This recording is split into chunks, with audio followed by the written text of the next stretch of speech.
Hi,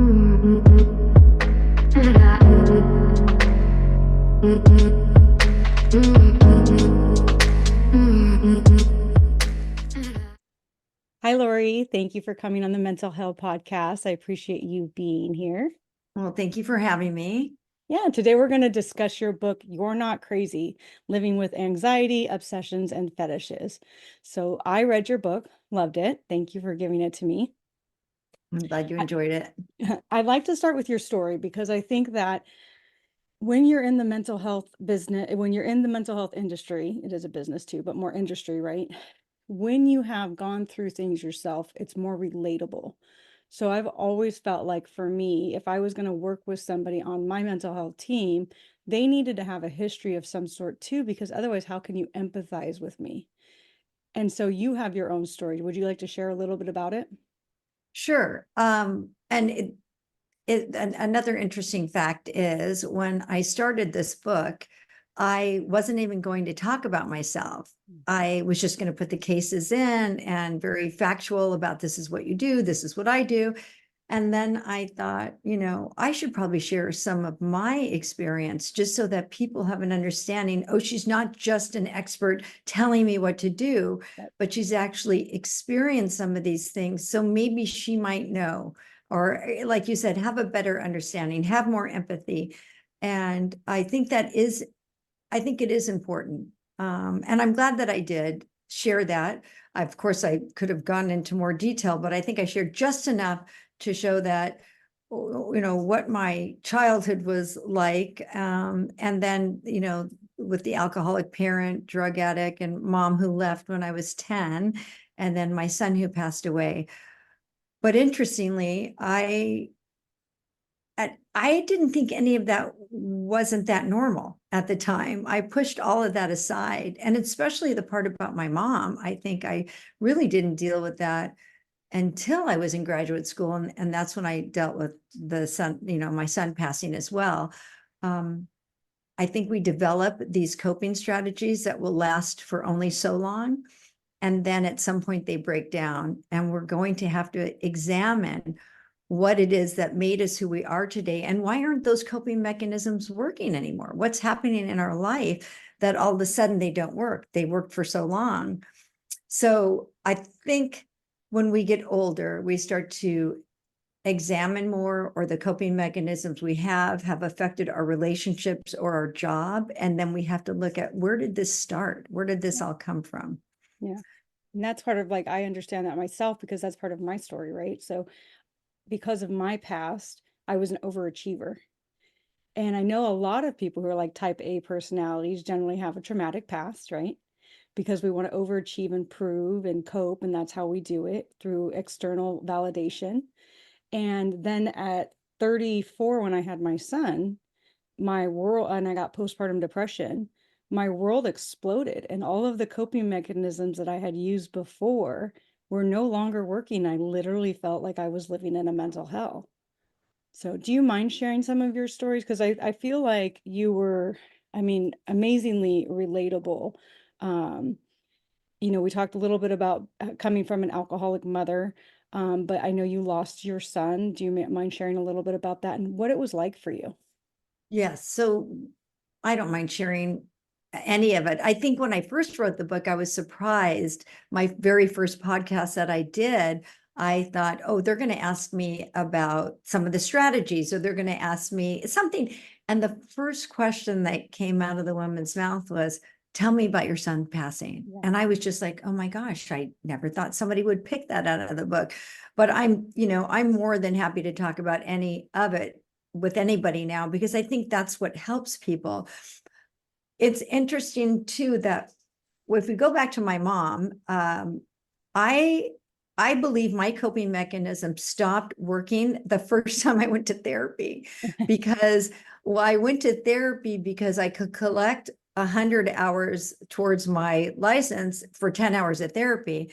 And when I told the therapist about my mom and about my son, and it was as if I was just reading a shopping list, she said to me, this is really traumatic. You went through a lot. And all of a sudden it hit me like, oh my gosh, I guess I did go through a lot. And that's when I started having my first panic attacks. With my son, his passing really propelled me to move forward and want to help other people, because when he was in the hospital, I saw how some families were ripped apart by, when you have a child that has cancer or any type of illness, it can either tear a family apart or bring you together. Unfortunately, more times than not, the families end up separating because it's just one person blames the other. You know, if you already had trouble in the marriage, then it just kind of exasperates it. But I thought, I've got to do something to help these families because I saw how they suffered.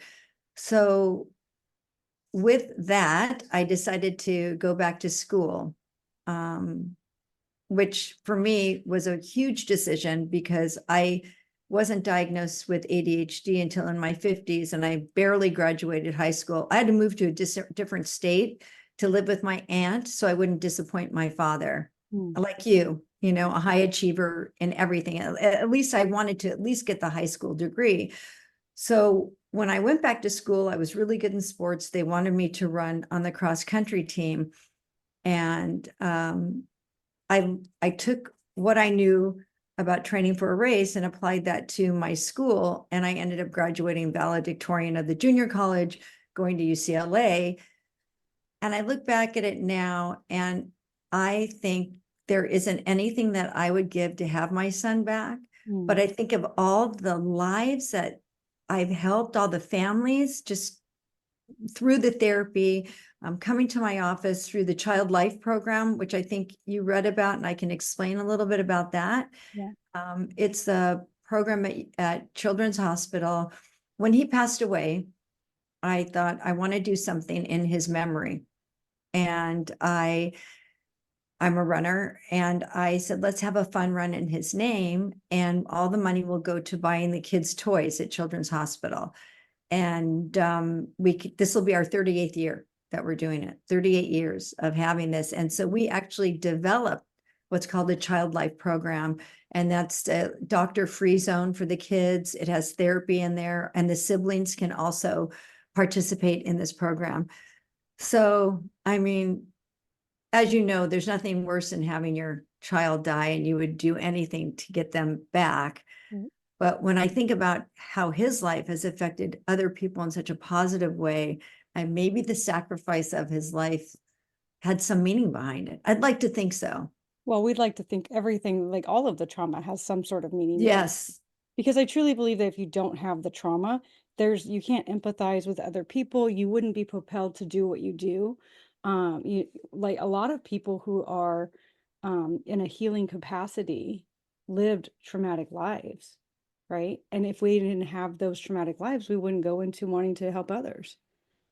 And maybe I'm sure my life would have been, well, it would have been completely different. I probably wouldn't have gone to school. I wouldn't have tried to help all these individuals and special needs individuals with intellectual disabilities. And because I am type A, who knows, maybe instead of throwing myself into school and helping people in my athletics, I would have gone like my mom into drugs and alcohol. Yep. I mean, that is a reality. And it's scary. It's scary when you have an alcoholic in your family. You've seen what it does to other people, how it ruins families. And it's sad that really, truly, it's a very good chance that if you come from an alcoholic family, you have a better chance of being an alcoholic, right?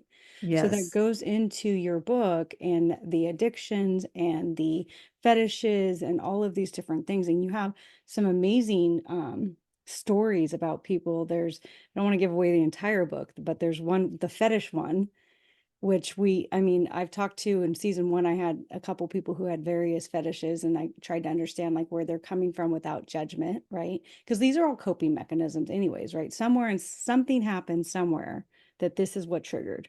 I guess there's not one thing, but like, we'll talk if you don't mind the specifics of that story about the gentleman in the story. And how it started? Yeah, and just like, so he had a fetish basically with sanitary napkins, right? Or anything that had like a smell from a sanitary napkin or anything like that, right? And that was his thing that turned him on. Correct. What would create that? So that's okay. So this is what I love about what I do is at first I'm like a detective. Yeah. You know, you come into my office. I don't like to dwell on the past, but I need to know something about you and why you're here. I mean, you came to see me. So there's obviously a situation, a behavior that you keep engaging in that you want to stop or Right. figure out what is a replacement behavior or how can you stop? So I get an overall view of who you are. And if it's necessary, I ask for you to bring your partner in or significant other, or whoever else is involved in your life, at least for a few minutes initially, because they have a different perspective. Everybody sees something different. Then I have data sheets that you fill out, and the partner, spouse, whoever, brother, sibling will fill out their own data sheet. And it's a different type. So it's finding out what the behavior looks like, what happened just before the behavior, and what was the consequence. Then you come in again a week or two later and we analyze the data. And I have to figure out when did it exactly start, like this fetish? Right. Well, what had happened in that case, what we finally figured out was this individual, when he was going through puberty, the person he was living with would have, I don't know if it was his sibling or his niece, spent a lot of time at the house. And so this individual was just learning about masturbation. I don't know if I can say that on your Yeah, of show. course. Yeah. But okay. So he was just learning about that. So he would do it in the bathroom. Well, you have to remember the bathroom is where the diapers were thrown, where the sanitary napkins were. So he paired that behavior with what was in the bathroom. And then that's how the fetish was started with him. So like the sense he was picking up while he was masturbating, he Either looking at it, smelling it, right. whatever it was Right. all taking place in the bathroom. How does the mind do that? I don't know. It's interesting, isn't Interesting. it? When it pairs things like that. I had another individual that had a fetish. He moved out on his own, and his mom didn't want to believe that that's what it was. In fact, I didn't even know that's what it was at first. He had been caught breaking into a high school and taking the swimwear Hmm. of the swimmers, of the female athletes, and then he would take them home. And I finally got to the bottom of it. He was wearing them and masturbating at the same time. So that was his fetish, was dressing up in women's clothing. And then he paired that with, Masturbating. yes. And then when you have that type of climax and you've paired it with something, it's hard to break what is going to give you that satisfaction. Is Well, it and going to that be goes into pornography, right? Like, so there's a correct? lot of people who are addicted, Yes. regular, everyday people, oftentimes men, but women too, who are addicted to pornography because they then, when they're watching the pornography, they then climax, right? And then that associates, I would guess, in the brain that Yes. that then creates this, right? And then there, yeah.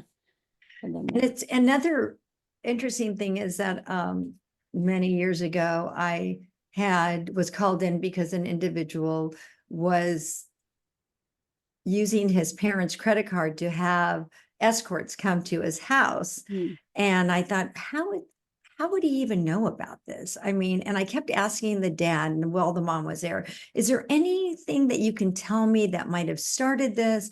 That why would he call escorts, and why did he think he was above having a relationship, that somebody was more in his league, Right. right? Because a lot of these porn stars, they're not going to date the people that are watching on them on their show or whatever they're doing. So finally, after several months, the dad revealed to me, he said, I'm going to be honest. I did get my son a lap dance. Hmm. So it came out to where now he's started this. He's the one that started it, the dad. So when I have other dads that say, well, I think I'm just going to get my son hire somebody for him or get him a blow up doll. Because I've had fathers say that. And I say, no, no, no. Let's have him use his imagination. Yeah. Let's have him think and not have to watch TV, or if, not necessarily look at a magazine, but just use his imagination and see what he can come up with. So he doesn't attach that pleasure to something, and then that Right. can turn into a fetish. Is a fetish something that is more likely to occur in one person with a certain type of personality or history or background than, say, somebody who maybe grew up in like a traditional household where there wasn't like a lot of trauma? Does like trauma make fetishes more likely to occur? I haven't seen that. I Okay. mean, because I've seen both sides of it. Right. I've seen where one was definitely a traumatic household, and the other one was a two-parent household with a macho dad. I mean, the same type of thing. And this young kid got his fetish from YouTube. Mm. So he would give himself wedgies. And I got called in because he almost got hurt really bad because he started to hang the back of his underwear on certain doors and Oh, things. And he did it on a shower door. And that could have been really, severely injured, which he wasn't. What I did find interesting was I have certain books that could teach individuals that it's okay to masturbate, different ways, that sensations that you're going to feel, things like that.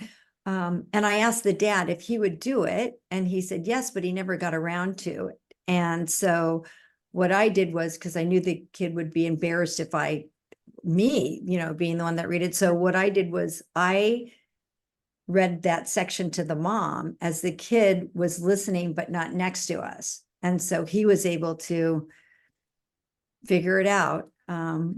do you think the dad didn't want to read it because the dad didn't want to change, or the dad didn't want the shame, or why do you think the dad didn't want to read it? Because we know you have time to get around to it. That's just an excuse. Yeah, it was definitely, no, it was an excuse. I think that the dad felt uncomfortable, Mm. is what I think. Or maybe he was doing things that he didn't want to talk about. There you go. That's a possibility that never came out. Yeah. But Interesting. it was very, every case is so different, Right. even though if you can find a common denominator in all of them, the pairing, which makes the fetish.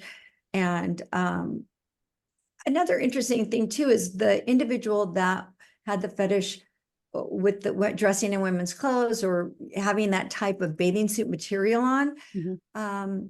I normalized it for him. And I Yeah. said, look, I said, there's other people like you, which was such a relief to this person.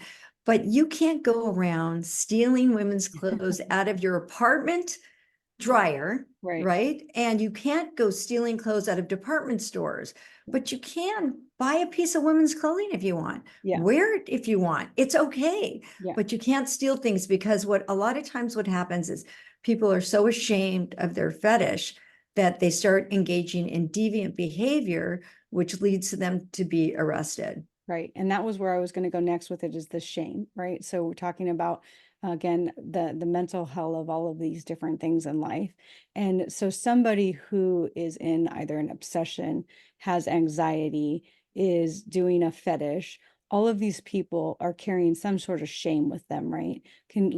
As somebody who's talked to a lot of these people, can you give us just like an idea of what it's like to be in their head? Well, they usually, I have not have I have not had one person come to me unless they were caught. So it's gone on for quite a while. So typically a family member Mhm. will catch them, or they've gotten in trouble at work, or they've gotten in trouble at a school setting. So they're already feeling bad about themselves. Right. So my goal is to try and normalize it and not make them feel. And a lot of times I'll just get out the DSM and I'll say which is a diagnostic statistical mental health manual where you make the diagnosis from. And I point out that the reason that this is in the DSM is because other people have it. You're not alone in this. And I think that's the most important thing in any of these cases, or any diagnosis, is that you aren't alone. There are other people like you, and it brings a sense of relief. And it's almost like, okay, now what do we do? I'm not alone, but what's the next step? I know when you were talking about you driving on freeways, during the height of my anxiety, I could not drive on an overpass if my life depended on it. I would literally pull over and start crying on an overpass. It's so crazy. I would drive on them all of my life, and then all of a sudden I could not drive on an overpass.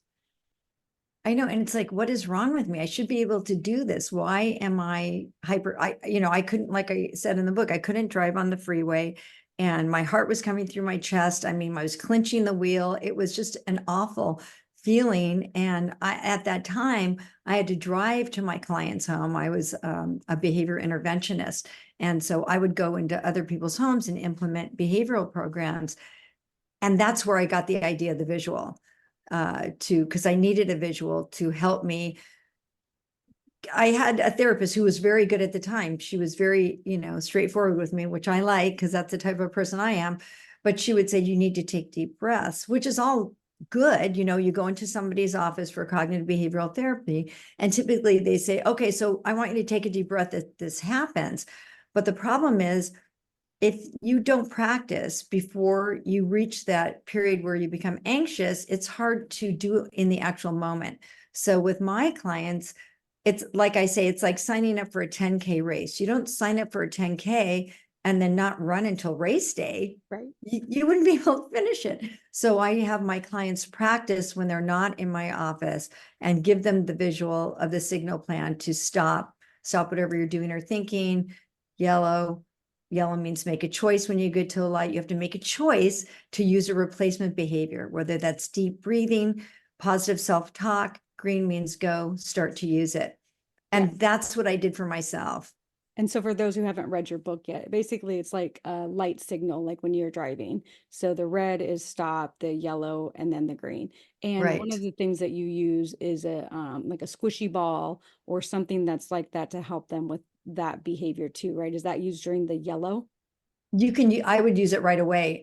Just pick it up right. So you can use a stress ball or a boat keychain, because those boat keychains are about this big, Mhm. and they don't look out of the ordinary because people who have boats have boat keychains. Yeah. And you could put it in your pocket, you could put it in your purse, and it fits in the palm of your hand. So you can squeeze it and nobody will really know. And I don't think anybody cares anymore about what if there's a lot stranger things going on in the world than somebody squeezing a boat keychain. Right. And I think that it's more normal now to talk about mental health. Much more, much So if you more. see somebody with a fidget spinner, like that's part of their coping mechanism. They use a fidget spinner. It's not a big deal like it used to be, like, what's wrong with you? You're crazy, blah, blah, blah. So Right. how have you seen in your practice? So I'm 44, right? So I've seen in my life just this huge shift, but I've only been in this world for about 10 years. And so even in those 10 years, there's been a big shift, but you've been in this for a long time. How have you seen the shift in the views of mental health, fetishes, anxiety, and all of these things? How has the world shifted since you began to where it is now? I think in the past, I don't even think people really use the word anxiety that much. What they would do is they would say, my son or daughter, or if it's an adult, an adult would be my husband or myself. I've been lashing out verbally. Everything gets on my nerves and I just lash out and I'm verbally aggressive. Okay, well, let's talk about that aggression, that verbal aggression. Again, using the ABC data, it seems like that verbal aggression comes from frustration, which could have started from anxiety. So one emotion builds on the next. So let's figure out how to stop the anxiety, and that will ease your frustration and come up with a replacement behavior. It's so much bigger now. I have parents, especially during the pandemic, it seemed like it just exploded as far as anxiety. Kids were so much more anxious because of their non-socialization. Yeah. Was huge. Wearing the masks was huge. And then I had some students come in that once they lifted the mask mandate, then they put the mask mandate back on, and then they lifted it again. They were afraid to take their mask off. Right. There's still people today that are afraid to take their mask off. Yeah, I mean, it was just, I felt so bad. And a lot of anxiety I saw grow amongst teenagers and young adults with body dysmorphic disorder. And this was due to much more time was being spent on social media. They were putting up images of themselves and they would pick a body part that they felt wasn't perfect, I guess, but nobody's perfect. So how do you, but tell that to a teenager, right? Yeah. Yeah. Do you think that social media has caused More mental health issues? I believe it has, Yeah. definitely. And I do think what I tell my adolescent clients that come in, and even some adult clients, the first thing you need to do is stop looking up your own diagnosis, Mm. because they start coming in with, okay, well, I looked and this is what I have, and this is what I have. And I, And I'm well, dying, I'm yeah, dying. I just had a client leave a while ago. Well, we can't plan for next year because I'm going to be dead. And I said, well, you've been telling me that for 2 years, so I don't think that's going to Yeah. happen. Yeah. Google is very bad for that, right? It's like this plus this equals this. Oh, you're dead. It is sad, but we do have so much more access to information. And sometimes I think the thing about the web, and again, it goes towards the mental health because you can look up so much more stuff and it's not all true, right? It's just on the web. It doesn't mean it's true. It creates this fear factor all of the time. Yes. And then there you go. There's that anxiety. Yeah. So we have to remember that our thoughts create emotions, and those emotions are exhibited through our anxiety. Like for me, going on the freeway, it's what started off very small, ended up to where I wouldn't even go onto the entrance of the freeway. And it wasn't because of the freeway, it was because I was afraid I was going to get another panic attack. Mm. So it's this anxiety and panic attacks, they just take on a life of their own. They really do. And and so you've noticed, because when I was reading your book, basically you're teaching like what are the triggers that you notice before the anxiety attack happens so that you can do these that like the red, yellow, green or whatever steps you put into place so that you can when this is going to happen or what triggers you so that maybe you can change situations. Can you give me kind of an idea of how we can clarify that for everybody else? Sure. So if we use myself as an example for going on the freeways, let's say, right? So I would have my visual signal, which is the red, yellow, green inside my car. And I Okay. would say, okay, if I get a panic attack, or better yet, let's say I'm not going to get one, because here's what I'm going to do. I have my signal card. And if I get a negative thought start to go into my head, I'm going to stop and I'm going to replace it. I can do this. I'm working with my therapist. I know that I'm going to be okay. I'm not actually having a heart attack.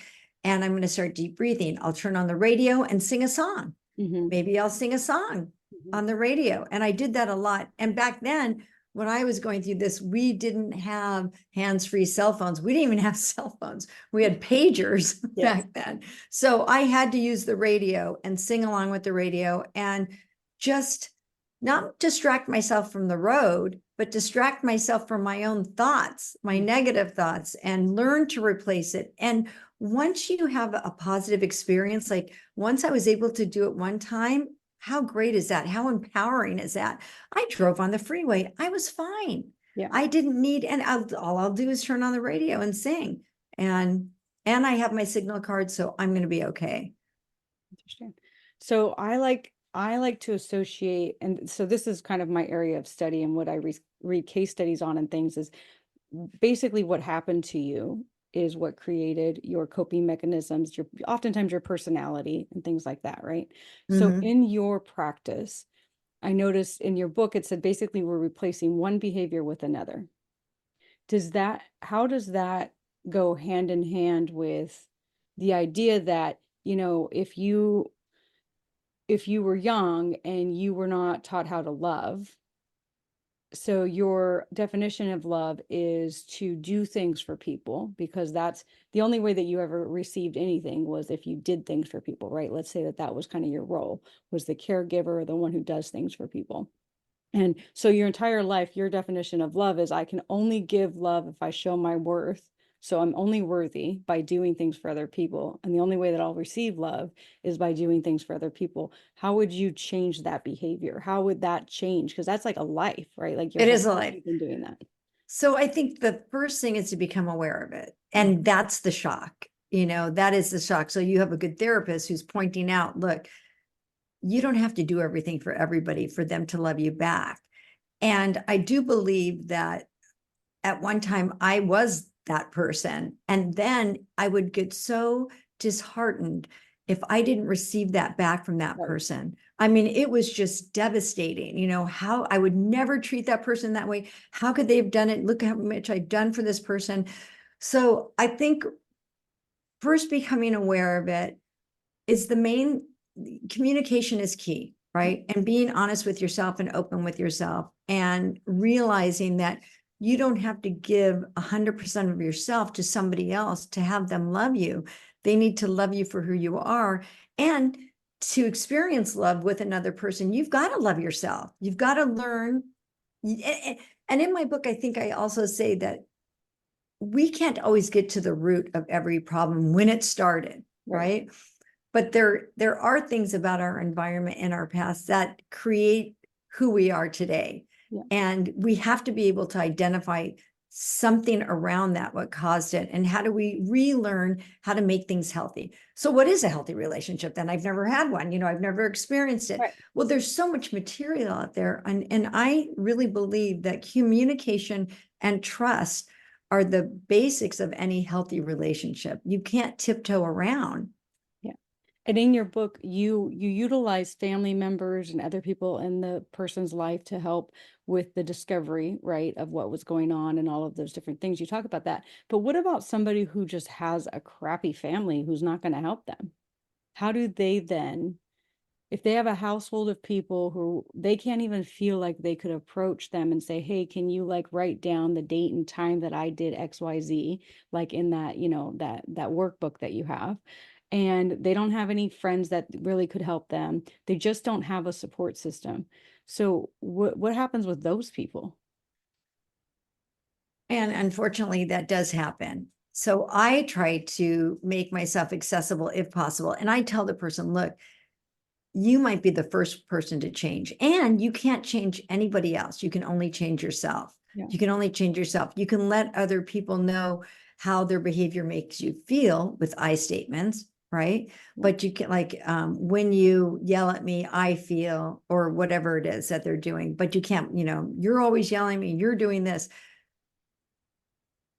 I say once they see you, they're either going to change with you along the way or they're not. Right. But you can't be responsible for them, and it's really, it is a bummer, you know. Yeah. But but it can be done. It can be done. I remember I was working with this adolescent one time who was very angry and would have physical aggression, and he would split his time between his mom and his dad, and it was a horrible divorce, really bad.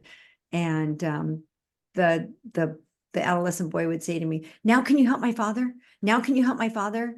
And I said, look, I said, I met with his dad, didn't want anything to do with me. Okay. Right. And I said, you know, your dad's, I can't Can't help change your the way he father feels. unless he wants help. Yeah. But you can talk with your dad and let him know how you feel. So he came back to see me the following week and he said, you know, Laurie, I don't think my dad's going to get help, but I feel like I've been carrying around a backpack full of bricks and now the backpack is off. Mhm. It's off. And I feel so much better because he was able to at least talk with his dad and realizing that no matter how much you want somebody to change, they have to do it on their own. Well, and so there's like a lot with that, right? So the person is the way they are for a reason. Yes, Right. that So is dad is correct. the way because of his growing, of how he grew up and how His was he had to learned. Yeah, be. his was, in his case, it was a learned behavior. Exactly. And so, and also, not everybody wants to look deep. No, I it's mean, not. It's not fun. it's not fun. It's not easy. And I tell people No. all the time, when you're going to go down this road, it's going to be hard. It's going to be very hard. You're stepping into, you know, looking at everything that you thought was true and now may not really be true, including yourself and everything that you thought about yourself. Like, you know, as myself being an overachiever and always the top producer at my big company and blah, blah, blah. And then I look at that and I think how sad, like, because I mean, I'm not like, I'm okay with who I was now, but how sad that where I found my joy was from missing out on actually living and wanting external validation from everybody else, which came in the form of a trip to, you know, Florida and a big bonus and blah, blah, blah, blah, blah. But I was never really happy. And so, you know, you have to look at that situation and say, yeah, like on the outside on paper, I looked fantastic. but on the inside, I was dying. And why? Why did I need to do those things? And how am I different now from then? And what can I do to change? I mean, it's like it's peeling back an onion. It really is. And I wonder, I mean, I don't know if it has to do with age, that somehow we end up figuring it out and start to analyze our lives, or, what happens in our life. I know for me, it was that incident with that therapist Mhm. asking me, or kind of telling me, this is, I feel bad for you. Oh, why Yeah. do you feel bad for me? What's wrong? Well, you had a really traumatic childhood. I did. Yes, it was not normal. Yeah. And then you start to think, oh my gosh, it wasn't normal. And Yeah. then, like you said, how did it affect everything else? Right. How did it affect everything? Right. And then you're looking back going, wow, I actually thought I was doing pretty good. I didn't know I was coping. Right? I Yeah. didn't know I was doing all these things to cope, to deal, to search for love, to be loved, to be approved, to do, do, do, do, do, do, do, do, do. So it kind of unravels everything until you can put it back together. And I think, coming back to what you said about more people talking about it and normalizing it, it allows people that ability to learn about themselves more and feel okay about it, not that they have to hide it. Yeah. I think that, and talk, like your podcast, to be able to talk about it and listen to other people, that's huge, Yeah. huge. Yeah, because then you can say, oh, yeah, okay, I get it. And I also feel like it gives empathy and non-judgment towards other people. Because, like, for me, I came from, my father was an alcoholic and abusive. And, my mom coped in her own ways because of that towards my brother and I, and all of these different things. And so I could hold on to that and blame them and hate Right. them. Or I can say to myself, well, they had their own lives before I was born that created the situation of who they were. They could have chosen different things to do. Like I chose a different path for my children and stuff, right? But they didn't. But I can't sit here and blame them for the rest of my life because I'm now responsible for who I am. I'm responsible to make a change so that I don't drink and do all of these things to hurt my family. And I had to go through that. Like I stopped drinking 3.5 years ago because I was using drinking after work to calm down, which is very normal in America, very Oh, normal in yes. most countries, right? And so in fact, the fact that it's normal actually makes it even worse because nobody thinks anything bad about it, right? But I could very easily see myself slipping into the pattern of, it was like, ooh, the kids are in bed. Yay, I can have my wine. Ooh, the kids are in bed. I can have my wine. When are they going to bed? Those little kids need to go to bed, because that's how I was coping with it. But when you come from a family of somebody who is an alcoholic, you can go from, now I'm not going to wait till the kids are in bed. I'm going to have it with dinner. And then I'm going to have it for lunch in the afternoon because that's acceptable now socially too. And then all of a sudden I'm waking up in the morning not feeling good, grouchy. I'm yelling at my kids when I not normally wouldn't yell at my kids. I mean, it goes down this whole rabbit hole. So it gives you the ability, when you start digging into yourself, to look at, okay, you know what? I understand where they didn't start out that way. These were all things that they did because of the experiences in their life, and this is how they coped with it. So I can't hate them. I can't blame them. I can see them as a person who's struggling. And I think that was hard for me with my mom, because she was such an embarrassment in the neighborhood, because she would be drunk a lot. And she'd, my dad would try to get us out of the house, and he'd say, okay, get in the car, everybody, get in the car. So we'd get in the car, and my mom would be screaming and yelling in front of all the neighbors.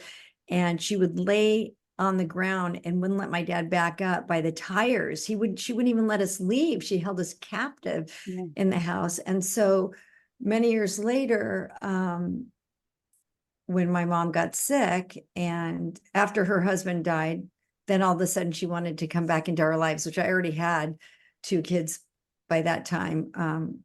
I don't know how long ago it was, but it was after the death of my son, and she wanted to come back into our lives. And I never thought I would do that. Never in a million years, after what she did to us as a family and to me, and the embarrassment and just everything. But I had to make a choice, and that choice was, okay, it's not the best relationship, of course, Right. but she's only human, Mhm. and we all make mistakes. Mhm. She has to live with that regret the rest of her life, and she didn't live much longer after that. So I was at a crossroads. I make a choice. Do I not allow her at all into my life, or do I just accept this is who she is And that's what I did. And had And she sobered up at that point? no, no. And see, that's the hard Fact. thing too, And right? if, yeah, this is the icing on the cake. So her husband died, and then all of a sudden she wanted a family again because his family didn't want anything to do with her. And many, many years had passed. And so I would pick her up and take her out to lunch with my older daughter and my younger daughter, and she would be ordering Greyhounds and just get hammered at like 10 in the morning. And I thought, okay, I can't go through this again, and I don't want my kids to see this. So I said, hey, Mom, this is what I'm going to do. The girls and I are going to pick up lunch and we're going to bring it to your house. So that's what I did. So I started bringing food to her house. And that way we didn't have to be embarrassed. She wasn't ordering drinks, because then she would hide the drinks from us, which was okay. At least she wasn't Right. drinking in front of us. Yeah, and that's hard too, because that then brings in like the boundaries, right? Like, so I currently do not have a relationship with my dad. I'm no longer angry with him, but he's not a healthy human being, so I'm not going to be Right. around him. Like, why would I expose myself to that? And I would never expose my children to that. It's just not okay. Right. But the part that's the personal part of it is that when I got to a place where I no longer hated him or had so much resentment towards him, I could heal. But I also know he's not a healthy human being that I want around my children, and that's okay too. Yeah, I think because my daughter was old enough, the older one, plus she didn't drink, but she was not healthy. And I'm telling you, the first thing my mom would say to me every time I saw her, I'd walk in the door, Laurie, you hate me, don't you? You hate me. That was, and look what she had to live with. Yeah. I mean, Can you imagine how, her mental health? Yeah. no. And I just said, Mom, I don't hate you. Mm. Let's just move on. So every single time it was sad. What a sad way to live the rest of your life. Right. And that goes into your, like, you deal with people who have addictions. And those people, it's hard because it's like they're trying oftentimes, and you can correct me if I'm wrong, but I feel like they're trying to cover up something. There's something inside of them that they're hurt, sad, whatever about. They don't feel good enough. They had something happen to them. They're using their addiction oftentimes to cover up or cope, right? And then in the same aspect, it's like they don't see what they're doing to themselves and other Oh, people. no, they don't. They Yeah. clearly don't see what they're doing. And they're living in the past. They're Oh, yeah. living. They're stuck. Why? Yes. And that's what I say in my book. You're stuck. You're Mhm. stuck. You need to move forward. Again, there's that fork in the road. Are you Mhm. going to stay at the fork in the road, or are you going to choose a path? Mhm. Because what good is it doing you? None. But unfortunately, by that time, typically when the addiction is in full swing, is that they may become physiologically dependent Yeah. on alcohol or drugs. And then it's a whole nother ball game, because you can't just quit. You may need to actually be hospitalized Yeah. for that. And then you have to go into the in treatment. So it's a process. I think, my sister, she was the one that suffered the most because she was the youngest one. And years later, in fact, when my dad was still alive, and I thought to myself, who was watching Lisa? I was 10, she was 7. Right. And my dad would have to go to work. And my brother was only 15 months older than I. So I said to my dad many years later, I said, who was watching Lisa? And he said, well, you were supposed to watch her. And I thought, I was supposed to watch her. As a I get, child. yes, so he really did expect that. Yeah. And my poor sister, she's still she still has drug addiction problems. She finally has government housing. But when I talked to her, it was about a year ago before she got the government housing. And she said, but Laurie, how can you do what you do, and knowing what Mom did to us? And this is 65 years later. Yeah. And I said, Lisa, why would I want to think about that? Yeah. Right. Yeah. And that's the hard part, I think, because people get so stuck on what happened to So them. stuck. And it's true. It's important to validate and understand that those things happened and they were real. And then you have to say to yourself, and what am I going to do with that? Am I going to be the person who uses that as an excuse every day of my life? And people might get mad when I say the word excuse, but in some aspects it is, right? Well, it validates what they're doing.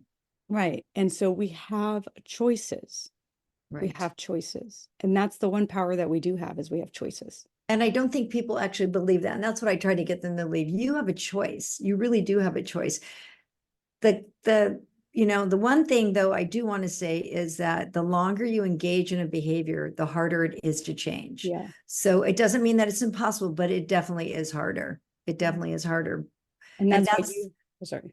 no, go ahead. I was going to say, and that's why when people end up coming to you, it's oftentimes because they're forced to some way, shape, or form. They're either have a DUI, they've been told by their family they have no choice, or maybe they're going to leave them, or something like that, right? They don't come on their own. Or if in the case of skin picking, which is another horrible behavior, which is anxiety driven and an OCD behavior. So you have the anxiety doesn't just usually, there's something that goes with it. What is the destructive part about the anxiety? Is it stopping you from going to work? Is it stopping you from socializing? Is it affecting your relationships? Or is it, like I said, are you engaging in verbal aggression? So it's accompanied by something else. So I've had clients come in. In fact, that's why I wrote the book in the first place, is I would have dermatologists and other doctors who would refer clients or patients to me. And it was because they were either their face, they would rip apart their face, their arms, their chest. They were engaging in self-destructive behaviors. Well, and in your book, the boy that's in the book, the mom was picking too. Yes. And Yes. that was very interesting. And she had told me that even her sister was a picker. And so she was going to share the information with her sister. Yeah. So these are things that, like, they came in for their son to get help. And yet you find out, like, somehow, some way, I mean, he probably learned it from her, right? Without her really knowing. Because if Yes, or had that genetic predisposition to engage in an OCD behavior Yeah. and you're right, they might have seen the mom picking. Yeah. Right. Because I mean, we learn, our environment teaches us. Yeah, So I it's think that all would be, very interesting, all very interesting. well, and that's the thing too, right? So like, I always tell people, like, if you have, like, let's say you're married to somebody and they have something that bothers you that you feel like they need help with, sometimes there's a mirror that's put up with that, right? Because if it's bothering you, what's going on with you too, right? Like, obviously, like, so if you have somebody who, maybe they're like moody and you think they're moody all the time. But then it's like, if you look at yourself, well, are you moody too? Like, are you only noticing their moodiness, or are you also, like, contributing to this? Or is their moodiness causing this, causing this, causing this? You have to work together, right? Because if they're moody because they think you're mad at them, but you're moody because you think they're mad at them, you have a relationship that you have to work on together. And also, I agree with that. Like they could be mirroring your behavior, Yeah. right? Yeah. They could be mirroring your mood. And I do think that, when you walk into a room and somebody's grumpy, it puts you in a bad mood. That's the So energy. what if, energy. So if you kind of ignore and not feed into it and start to be in a happy mood and just ask about certain things that would be more positive, Right. more than likely that person will get out of that moodiness and join you. And it happens all the time. I experience that all the time, right? And you just have to not play into it. Right. Because as soon as you play into it, and sometimes you're just like, I'm so tired of this stuff. I don't want to be the bigger person. And I You think know? that's where the data sheets come in handy, because if we're talking about a certain behavior that person is moody, and that could be a negative, that they're saying negative things towards you, and that's a behavior you want to change. Well, what is a consequence of them being negative? Are you asking them, how come you're always so negative with me? How come you're doing this? Right. So look at all the attention that's going, rather than redirecting the person into something. Exactly. They're getting attention when they're being negative, right? Some people don't even know. No, it's They so don't even have interesting. they have It's no knowing that they're no. doing it. Yeah. And that's what's so great about the data sheets, because some, like the skin picker, the mom, when she started taking data, she was like, oh my gosh, it's like a light bulb goes on. I didn't even know that this is the way I was responding, or I didn't know I was doing this. So it's pretty interesting when people start to look at their own behavior, Yeah. even if they weren't the ones that came in. Yeah, exactly. Exactly. It's all together. So on a different note, I hear that you're a hiker. Yes. So Yes, I just want to chat about this because I think that these types of things, like hiking, picking hobbies, picking activities, doing things that are physical, also help with mental health, right? So I'd love to hear definitely. about, like, how did you get into your exploration? Because you're like hiking some crazy mountains or something, right? Yeah, I just got back from the Camino de Santiago, which was a 500-mile trek from France to Spain. And I'm leaving this Thursday to go to Africa and climb Kilimanjaro. But before that, which is in Africa, Tanzania, you know, it's interesting. I started running after the birth of my first daughter. And then when my son got sick in the hospital, what saved me really was I brought a jump rope with me. And because my husband and I lived at the hospital, he was only sick for 2.5 months and then he died. It was so fast, but he went through some awful, awful procedures before he died. And there was a balcony out on Fort West, and I would go out there for my sanity and kind of get myself regrouped. I would jump rope on the balcony while other parents were out there smoking cigarettes, and nurses actually even went out to, a lot more people smoked back then. And it was kind of my therapy back then. They didn't have help for parents like my husband and I back in the day. In fact, our son was in a ward back then, if you can believe it or not. They had cancer, like 5 kids with cancer in one room with all the parents. We got no privacy, and we were supposed to leave our children in these cages. And then, but we didn't do it. My husband and I would hide in the bathroom. The other parents, the other parents would get together and we'd, hide in different spots. And then when they did the That's sad. changing, it's very sad. I just can't believe it. Like now it's wonderful that a family can have their own room, a child with the family, and they're encouraged to spend the night there, with the child. But we would hide in the bathrooms and then come back out again and be with, and the nurses they didn't want us to leave. They felt bad for the parents. So it was, even though it was policy, they would look the other way pretty much.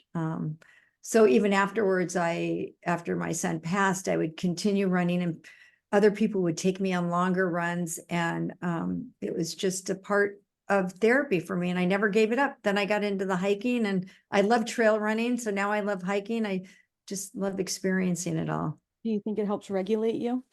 Oh, most definitely. Most definitely.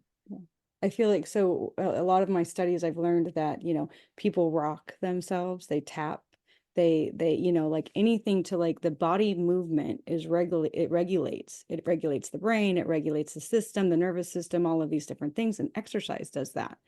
And it's hard when you're depressed or whatever to exercise, but it's so important if you can, because it just makes such a big difference. I like going on back onto me, apparently. I had taken this like genetic testing that will tell you, like, when I was getting my treatment plan during the time that I had depression, right? And it would say which medications would work Oh, based interesting. on my genetics, which was really cool because then you don't have to try all these different medications. Yes. It says like this doesn't work, SSRIs may not work, this might, it, or will say it does not work, or they metabolize them too quick or whatever. And one of the things that came up was that based on my genetic testing, exercise would work better for me than most medications. And that was for me. So it was simply from my genetics, from them doing a mouth swab and running all of these different things, you could find out that, like, for me to regulate, exercise would work better than Prozac or this or this or this or this. Exercise was important. And so knowing that, then you say, okay, well, then I know for me, I have to exercise to feel healthy mentally. Whereas somebody might find that like an SSRI is their thing that works best for them. So the genetic testing is something I found that was very interesting because it's personalized to you. The problem is it's not widely available and you have to have the money to be able to afford it, right? So this isn't something that everybody has to do, but for those people who have struggled with various different medications and nothing's working for them, I found that that was an amazing option for people to know about. And not everybody wants to take medication. And I tell clients that, I say, they want to try it without medication. So I say, okay, we can try it without it first. And, I write them a weekly schedule, and always in that weekly schedule, if they're not already exercising, I'll put in like 10 minutes of walking, then 20 minutes. So, because I do believe that it is so important to our general health, that for our minds and our bodies, that you have to get out and exercise and get fresh air and do something. You don't have to do it to the extreme that I do it, but it is important. And even with kids, parents will come in and they need executive functioning skills, or, with their kid. in that, I always build a sensory diet. Mhm. And I have my own sensory diet. Adults still need it. And what that just means is that you work up until you think your threshold is. We determine what that is. If you can work on a computer for 45 minutes, then we put maybe 40 minutes. And then you set a timer. When 40 minutes is up, you go out and you walk around the block, come back, and then work some more if you have to. But it's that reset button that I believe the exercise helps with. I wish they would have that more in schools because, just having my own children and watching them and then going and volunteering in the schools, it seems like they sit for way too long. And that's why they start acting up. Come on, they're little kids. Like they can only sit for like 30 minutes at the most. Like, but they have to sit there for 2.5 minutes and be quiet and be still and do this and do that. And then they get a 15-minute break. That's it. And then, and so I just feel like that if we could incorporate more of this, what you're talking about, the sensory diet, where it's like you work on an activity, but you need sun, you need to be outside. And if we could just incorporate that more, that might help with a lot of the anxiety and the ADHD and all of those different things. What are your thoughts on that? Oh, I think it would definitely help. I know that when I was in a school last time I was observing in a classroom, they did have where they would play a certain song and all the kids would stand up and they do these movements. Yeah. So I was really happy to see that. Yeah. Some kids need more than just that. I think, I don't know how they're doing it now. I don't know if they're doing, they have these block schedules now too, where they're keeping the kids in the classroom longer. Yeah. And they don't attend that class as frequently. So, which I don't think is a good idea either. Yeah. Like you said, they need to go outside and get fresh air. Yeah. So, yeah. And that's missing a lot. Well, I appreciate you coming on the podcast, and I'll make sure that we put all of your information in the caption area, but give us just kind of a few ways if people wanted to learn more about you, the books that you have, how would they find out all that information? You can look up Laurie Singer, Laurie Singer, Singer, behavioral.com or you'renotcrazybook.com. And each website, you can switch the links to go from one to the other. And you can order the book on Amazon, You're Not Crazy, Living with Anxiety, Obsessions, and Fetishes. Yep. Or it's also available at barnesandnobles.com. Love it. Love it. There's so many things that I highlighted in your book, and we touched on some of them, but I would just absolutely say I have the book here for everybody. Oh, I'm glad you got it. Yes, I love it. Thank you.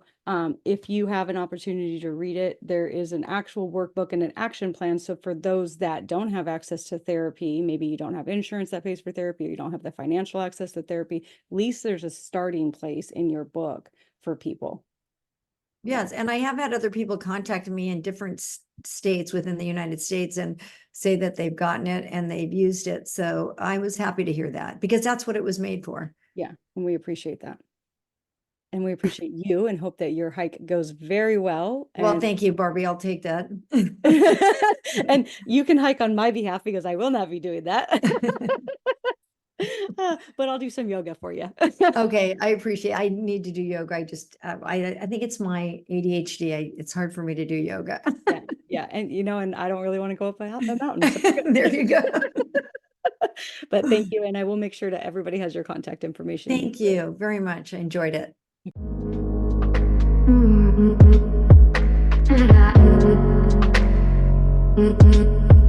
Mm-hmm.